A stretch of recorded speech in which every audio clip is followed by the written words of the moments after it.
With Grace Upon Grace, a ministry of Grace 25. Today I want to talk to you about James chapter 4, verses 1 through 10. And we're going to look at why the Christian life doesn't sometimes work. Many of you have encountered this following scenario in your life. You meet someone and you begin to tell them about your Christian life and what God is doing in your life and the ministries you're involved in. And the person says, well, I'm glad that religion is working for you. I tried it and it didn't work for me. And you might ask them, well, what did you try? And you might ask them questions like Christianity, Baptist, Methodist, Presbyterian, whatever it might be. And you might ask them, just out of curiosity, how did it not work for you? What part didn't work for you? And they might respond to you, all of it. They might say to you something like this: I went to church every Sunday until I went to college or got older or became an adult. I prayed every day, and my life never got better. God didn't seem to answer my prayers. I think you pray again, and whatever going on in your life is just going to happen. It doesn't matter what you pray. And it's really difficult to live up to a code of conduct. So they say, I gave up. We hear this kind of thing before. Usually we hear this and it says, I tried this, but it didn't work. But basically that's just an argument against a defense mechanism. Because people don't want to hear your spiel, your speech, so to speak. And then they might ask you, well, why do you think it works for you and it doesn't work for me? And you might think for a minute and say, well, let me tell you something. And you be honest with them. Sometimes it doesn't work for me either. I pray and nothing happens. I try to do good, but things don't work out the way I plan. And you might be a Christian like myself 50 years ago, and I still don't live up to the requirements the way that I like. And people might say, well, you're just putting up a charade. And you tell them, well, it's not a charade. Because when Christianity doesn't work, the simple truth is, I'm the problem. It's because I'm doing something wrong, and it's not God. Because God's the same today as He has always been. So what we have to realize, that many people see Christianity for what they can get out of it. They have a need, and they think that Christianity can fulfill that need. And they go for Christianity. They think it's an easy life. They think that Christianity will give them a better job, a good marriage, or even happiness. And it can do those things. But oftentimes as Christians, we approach it from the wrong direction. We can't look into people's hearts and read their motives. You only can look in your heart and know your motives. But in my experience, when the Christian life doesn't work for me, and there's been plenty of times, trust me, that it didn't, it's because I was going about it the wrong way. Jesus does promise that the Christian life will be a good life. He doesn't say it will be an easy life, because He tells us, in this world you'll have trouble, but I've overcome this world, and I give you my peace. Jesus promised us joy and fulfillment to give us a purpose. He promised that our prayers would be answered, and that we experience God's power in our life. He promised us that we could do the miracles that He did. As I said, He promised us peace. He promised us blessings that can be described in my vocabulary. Everyone in their right mind wants the kind of life that Christ talked about. But unfortunately, many Christians aren't experiencing it. I have to be honest with you, there have been seasons in my life over the last several decades, more than I care to admit, when my life wasn't defined by power and peace and fulfillment and joy and miracles and a state of blessedness. Sometimes in life it was turmoil and frustration and relationship conflicts, unmet needs, unrealistic goals, and unanswered prayers. And there's been times when I wondered, why do I even try? But during one of those times in my life, I had what I refer to as an AA moment. I call it a moment of clarity. And that's what I want to talk to you about this morning. This is a moment of clarity that you need to have. It came to me when I began to study James chapter 4. You know, we're looking at James. We're working through the book of James. It's one of the oldest books in the Old Testament. And it's what I call a practical, hands-on, blue-collar approach to Christianity. The book of James, in many ways, dispels the myths that people have about early Christianity and about Christianity today. See, some people have the idea that the early Christians were somehow better than us. They didn't have all the junk going on in their churches and in their lives. People have this idea that the early Christians were all alive, believing the same thing, acting the same way. And it's really not that true. Then, as is today, some people in church make a commitment to follow Jesus and live a half-committed life. They stir up trouble, they complain, they criticize, they argue, they gossip, and they make a nuisance of themselves. And then I've had people ask me over years, they acted like that. And they would ask me, why doesn't God answer my prayers? Why does my life always seem to be in a turmoil? And the devil in me would just want to say to them, look in the mirror. You're the problem. But trying to be a kind and compassionate person that I need to be, I don't tell them that. I talk with them. I try to explain to them that even though what we're going through, God is still on the throne. God is still in charge. To seek Him. But as I was going through my own turmoil, which I've gone through over the years, I said the decades, I began reading the passage of James, and it spoke to me. And I'd like to share some verses from James chapter 4 with you today. In verse 1 he says, what is causing these quarrels and fights among you? Don't they come from the evil desires that are war within you? In verse 2, you know what you don't have, so you scheme and kill to get it. You're jealous of what others have, but you can't give it up. So you fight and wage war to take it over from them. Yet you don't have what you want because you don't ask God for it. And when you ask, verse 3, you don't get it because your motives are all wrong. And you want only what you want.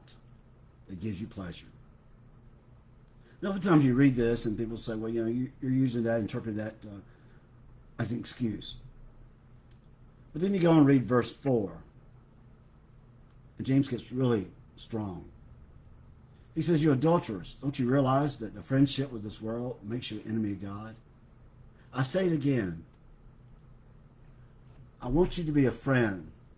I mean, if you want to be a friend of this world, you will make yourself an enemy of God. So I'm asking us today to have this moment of clarity. If Christianity isn't working for you in the way that you should think, perhaps it's time for you to experience a moment of clarity. Perhaps it's time for you to realize that the problem is you and not with God. James tells us in a very practical way that our desires are the source of our misery. The word desire is translated pleasures. It comes from a Greek word, means self-serving type of desire. See, these desires causes us to go after the wrong things. It also causes us to go after the right things, but with the wrong way. James says we scheme and kill and fight and quarrel. And I doubt that James is actually speaking literally about when he says you kill. Because the verb kill is similar to the verb envy. So I think James says that you envy what your brother has. You envy what others have. You envy others. And you go after those things. I think James was probably using a colloquialism of the day. You stop at nothing to get what you want, in other words. And that's the way some people are. Then he goes on and says, the reason you don't have what you want is because you don't ask. What do you mean, Pastor? I ask all the time. I've been there. I've been there when times I knew what I wanted wasn't right, so I didn't bother praying about it. I just went ahead and did what I wanted to do because that's what I wanted to do. A lot of people do that. And then we blame God for not blessing us. And the real crazy thing is, there have been times in the ministry that I want the ministry of God, the ministry of what I was doing, to be so successful, to have certain programs and projects that I really didn't pray about them. I wanted them far too much for risking God saying no. I just went after them and accomplished them on my own strength. And what I realized was it never worked. They always failed. James brings this back to us. He keeps bringing this point. You have because you do not ask. And even you ask, you don't get it because you're asking for the wrong reason with the wrong motives. And verse 3 says that you spend what you get on your own pleasures. He goes on and says, you adulterers. What a thing to say. Actually, he's using the feminine version of this word. He's literally saying you adulteresses. But he's referring to spiritual adultery. See, we belong to God. And when we aren't faithful to Him, it's just like one spouse cheating on another. And he says in verse 4, don't you realize that friendship with this world makes you the enemy of God? Look at that phrase. Friendship with this world. Because really, this is the crux of the problem for most Christians. When we feel that our Christian life doesn't work. So what does friendship with this world mean? This is not what Jesus referred to when he says, God so loved the world that he gave his only begotten Son. Jesus is referring to people. James is referring to a mindset, an attitude that causes certain behavior that is prevalent in what I call the anti-God environment, the humanistic world. This is an attitude that sums it up as, it's all about me. It's what I want, what I desire. This world attitude says, I'm not going to live for God. I'm going to live for myself. I'm not going to try to please God. I only want what pleases me. I won't help others. I only help myself. And I do help others, it'll only be because what I can get by helping them. Or only because helping them makes me feel good. Or only if I get recognition for what I do. Or if only the people that I help will owe me big time. Because this world is about me. See, friendship with this world is all about trying to satisfy your pride, satisfy your ego, and satisfy your personal desires. Friendship with this world is about trying to prove who you are, to impress others with what you have and what you've done, and trying to get what you think you deserve. There are many non-Christians who live this way, as well as Christians, and we all know that. So the sad part is, the people that try to live this way within the context of Christianity, it's not going to work, because that's not what Christianity is about. It's loving God and loving others, serving God and serving others. There are people who, within the context of Christianity, live with the sole objective of making this life as easy and as comfortable as they can. And that's what they think Christianity is about. There's those people who find themselves eventually saying, you know what? This Christianity thing isn't working. And of course, it'll never work that way. It was never designed to work that way. That's why James sums it up in verse 4, and he says, and I say it again, that your aim is to enjoy this world. You can't be a friend with God. So let me clarify. He says if your aim is to enjoy this world, not if your aim is to enjoy life. That's two different things. See, God wants you to enjoy life. He wants you to enjoy your marriage. He wants you to enjoy your family. He wants you to enjoy your job. He wants you to enjoy your friends. He wants you to enjoy your fellowship with your church. See, Jesus wants you to have an abundant life. He wants you to be able to live life to its fullest. But we can't get there by trying to enjoy this world. We can't get there by leaving God out of our decisions and putting ourselves in the center. So it's time today for some of us to have this moment of clarity. It's time to recognize the truth about ourselves and to say, this is why my life isn't working. I've been living for myself. I'm doing everything my own way. I'm leaving God out of everything. I'm trying to satisfy my own selfish desires instead of living to please God. And we have to tell ourselves, this is time for us to change. So how do we get there? From the way that things are and the way that things ought to be. James spends the next few verses telling us how.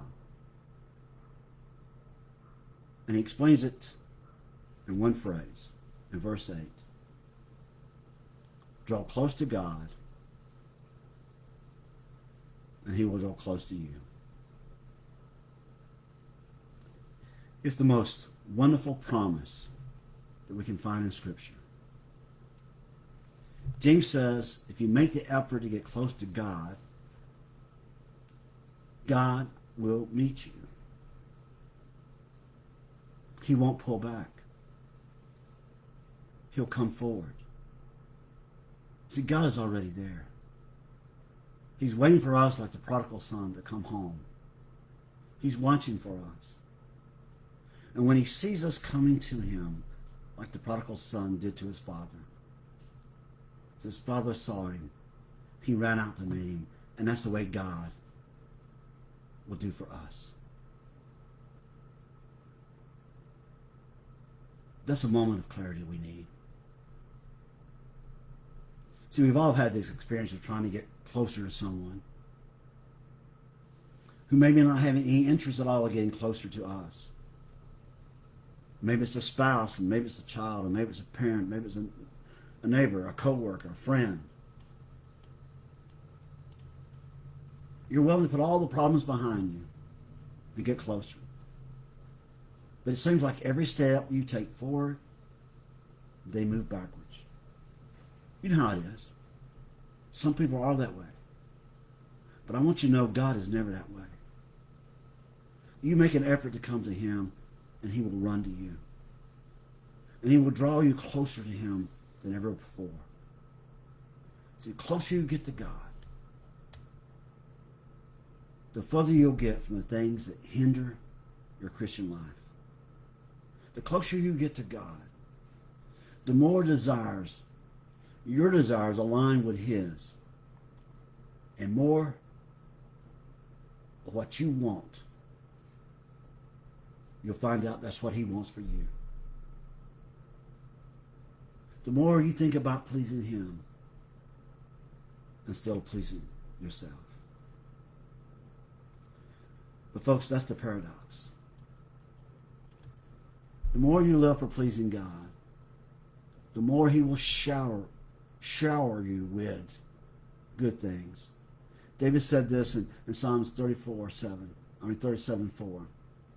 Take delight in the Lord, and he will give you desires of your heart. I've always thought of this verse two ways. He'll influence your desires.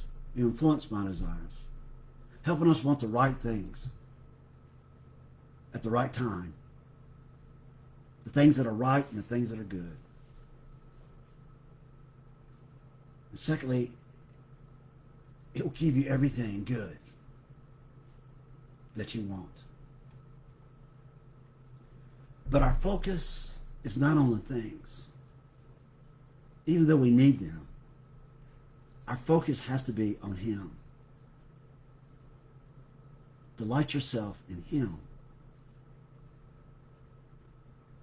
So if your Christian life isn't what you should be, draw close to God, and He will go close to you. So tomorrow we'll talk about how to do that. I appreciate you joining me today. I hope it's been a blessing to you. If it has, will you please pass it on to your friends on Facebook? If you have a prayer request, please let me know. I'll be glad to pray for you. I covet your prayers as we do this ministry, that God's will be done. How, when, all those things with life and work and all the complications we have. Just we want to please God. We want to spread His grace upon this world and to be able to help people. That's the whole purpose. So I covet your prayers. God bless you. And I pray that you'll have a grace-filled day.